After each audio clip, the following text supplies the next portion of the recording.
Imagina a un músico que está sobre el escenario. Las luces le iluminan, el público está expectante. Y en ese momento, en lugar de esperar a que cante, todos le piden que se posicione, que diga a quién vota, qué opina del conflicto de turno, si está con unos o con otros. No quieren que interprete una canción, quieren que tome partido. Y él no sabe muy bien qué hacer. Porque antes el arte bastaba por sí solo. Una buena canción, una letra honesta, una melodía que emocionara era suficiente. Pero hoy en día eso ya no basta. Ahora todo el mundo necesita saber si estás en su equipo. Y si no lo estás, o no lo dejas claro, ya no quieren escucharte, te descartan, te cancelan. El artista pasa de ser alguien que inspira a alguien que incomoda o que decepciona. Porque ahora parece que tiene que tener una opinión de todo, sobre todo el rato, aunque no tenga todas las respuestas, aunque no quiera meterse en ese lío, aunque lo suyo sea otra cosa. Y claro, eso genera una tensión. Porque si te callas te acusan de tibio, de cobarde, de no mojarte, pero si hablas te conviertes en objetivo, y da igual que tus ideas sean matizadas, sensatas o incluso conciliadoras. Alguien siempre se va a sentir traicionado, por decir lo que piensas, o por no decir exactamente lo que ellos esperaban. Es como si el artista tuviera que elegir entre dos cárceles, la del silencio o la del compromiso absoluto con una causa. Y en ambas pierde algo: libertad, apoyo, integridad, paz mental. El artista, que antes era una figura que proponía mundos posibles, que tocaba lo invisible, que unía a la gente a través de la emoción, ahora está obligado a ser un símbolo, una bandera, un portavoz de algo, como si no tuviera derecho a ser simplemente contradictorio, libre de pensar y de repensar. Y lo peor es que muchas veces ni siquiera importa lo que digas. La gente ya ha decidido si va a estar contigo o contra ti. El juicio es anterior al argumento. El veredicto está dado incluso antes de que hables, y eso desanima, agota y muchas veces empuja al artista al mutismo. No porque no tenga nada que decir, sino porque sabe que no le van a dejar terminar la frase. Entonces, ¿qué queda? ¿Encerrarse en su estudio y no abrir la boca nunca más? ¿Convertirse en una especie de holograma inofensivo que solo canta lo que no molesta a nadie? ¿O lanzarse al ruedo y aceptar que vas a perder a parte del público, hagas lo que hagas? Ninguna opción es fácil, pero lo que sí que está claro es que hoy más que nunca ser artista es también una forma de resistencia. Ya no basta con crear, hay que sobrevivir a las reacciones, y en ese sentido hay algo profundamente injusto, porque se ha perdido la idea de que el arte puede ser un espacio neutral, o mejor dicho, un espacio libre. Un lugar donde no tienes que militar, ni encajar, ni repetir eslóganes, un lugar donde simplemente puedes ser. Y quizás ese sea el reto más grande del artista de hoy, seguir siendo, sin que el ruido de fuera le haga olvidarse de por qué empezó a crear en primer lugar. Hay algo que subyace a todo esto. Es el miedo. Un miedo muy básico, muy universal, el miedo a ser excluido, a quedarse fuera del grupo, a no pertenecer. Ese mismo miedo, solo que más sofisticado y más público, es el que hoy siente un artista cuando piensa en hablar de política, o peor aún, cuando piensa en si debería hablar. Vivimos en una época en la que todo el mundo tiene voz, pero esa voz tiene consecuencias.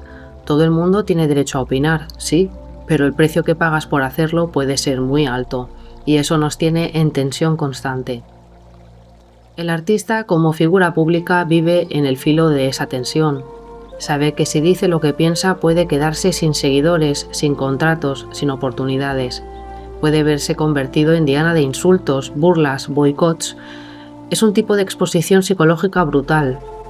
No es simplemente que te lleves una crítica negativa, es que te conviertes en enemigo público de un sector. Y no todo el mundo está preparado para eso, ni tiene por qué estarlo. Hay otro factor clave aquí: la sobreidentificación ideológica. Ahora mismo mucha gente no debate ideas, defiende identidades. No es que piensen no estoy de acuerdo contigo, es que sienten que si tú no opinas como ellos, estás atacando lo que son. Y eso hace que el diálogo se vuelva imposible.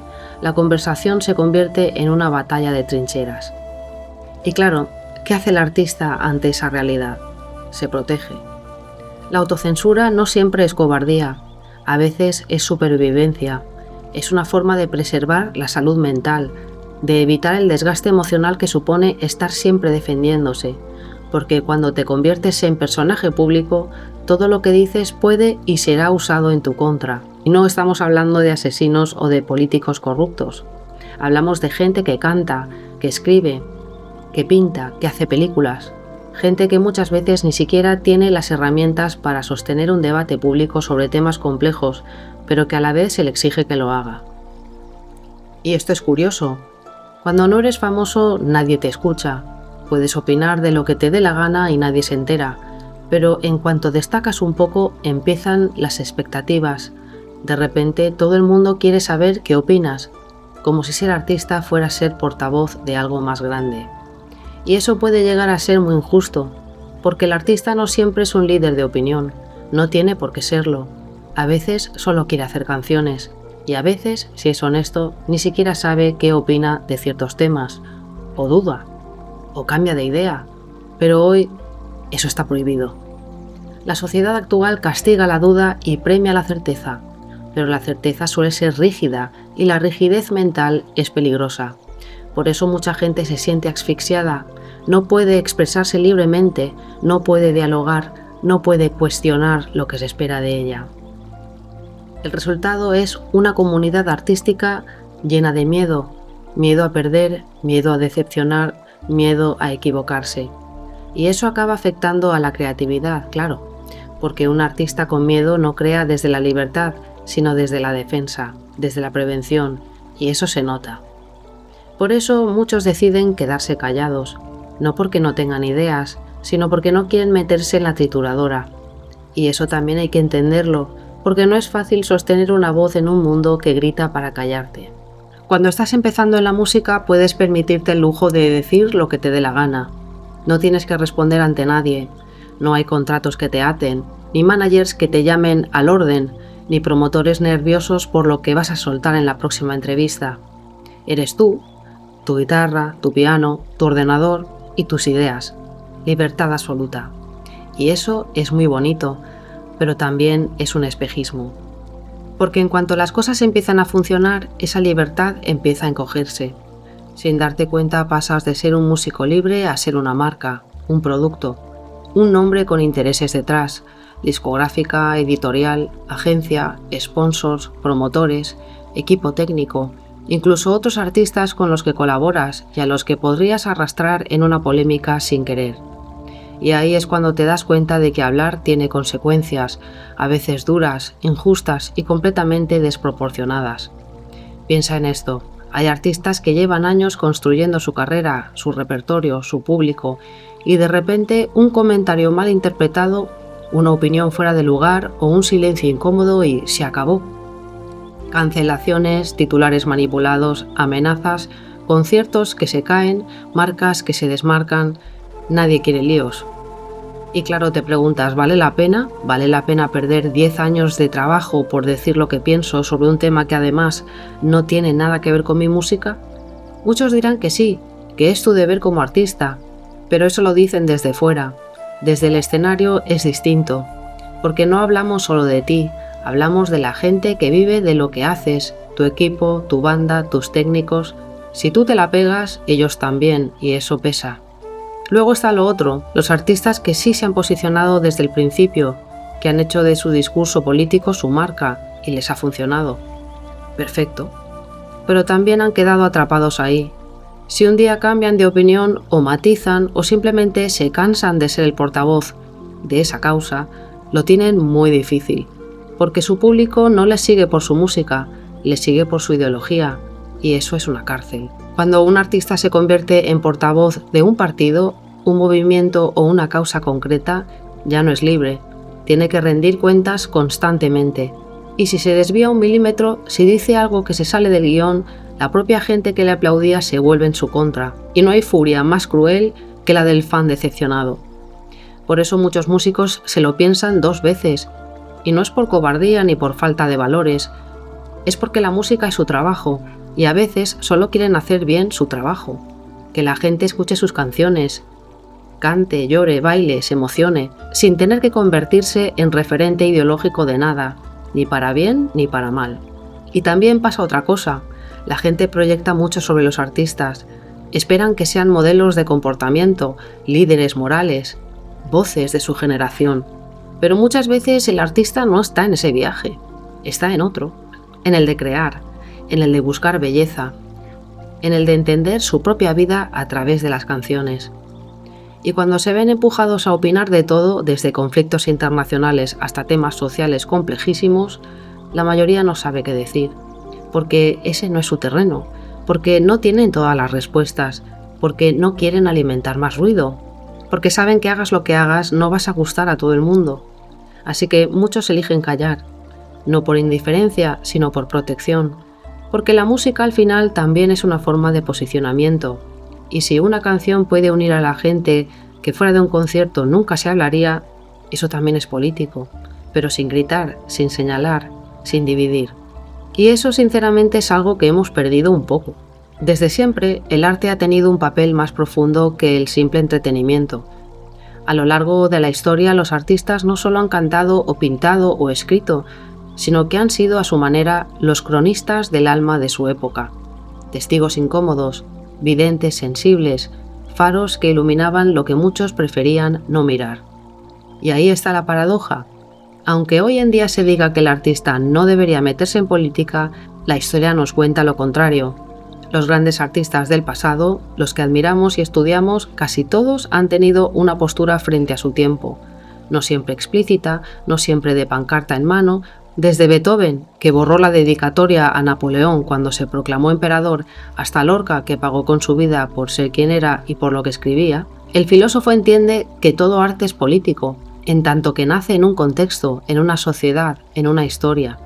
Incluso el silencio lo es, incluso negarte a opinar es una forma de posicionarte, porque en tiempos de polarización, el no decidir también dice. Ahora bien, ¿eso significa que todo artista está obligado a convertirse en activista? No. No todos los artistas son líderes, no todos los creadores están llamados a levantar banderas, y no pasa nada. Pero sí sería honesto que reconociéramos que el arte tiene consecuencias, y que esas consecuencias se multiplican en función del alcance que tiene quien lo crea. Cuando un artista habla lo escuchan millones, y cuando calla también, y eso genera responsabilidad. El problema es que hemos convertido la política en religión, y los debates en campos de batalla. Ya no discutimos ideas, nos enfrentamos como si todo fuera una cuestión de vida o muerte, y ahí es donde muchos artistas, con razón, no quieren entrar, porque no hay matices, porque cualquier desvío del dogma te convierte en hereje, y la hoguera es rápida y pública.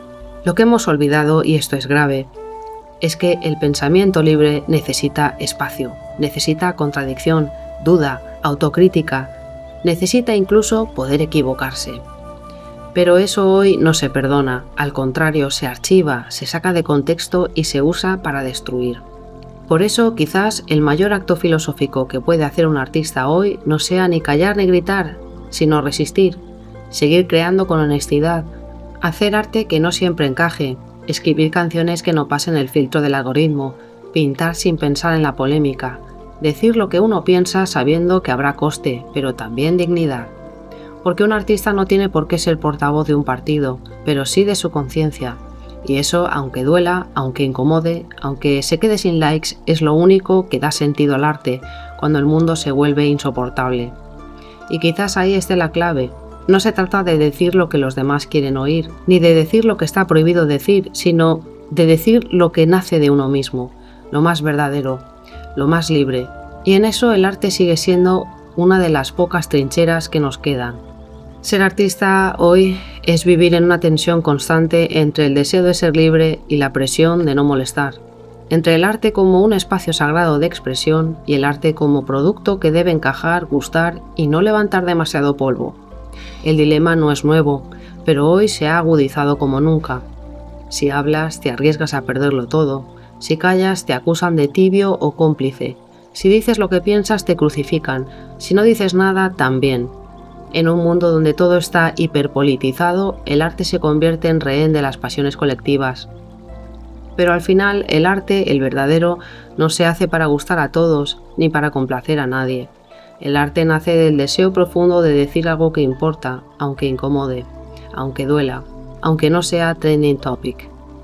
La moraleja de este vídeo es que el artista no está obligado a hablar, pero si lo hace, que sea desde la verdad, no desde la consigna, ni desde el miedo, ni desde el cálculo. Y si elige callar, que no sea por cobardía, sino porque su arte ya habla por él. Porque lo más valioso que puede tener un artista no es una ideología ni una posición perfecta, sino una voz auténtica. Y eso, hoy por hoy, es un acto de resistencia. Sarah, yo soy Sarah y ahora estás bien hablando con Sarah. Si la música te habla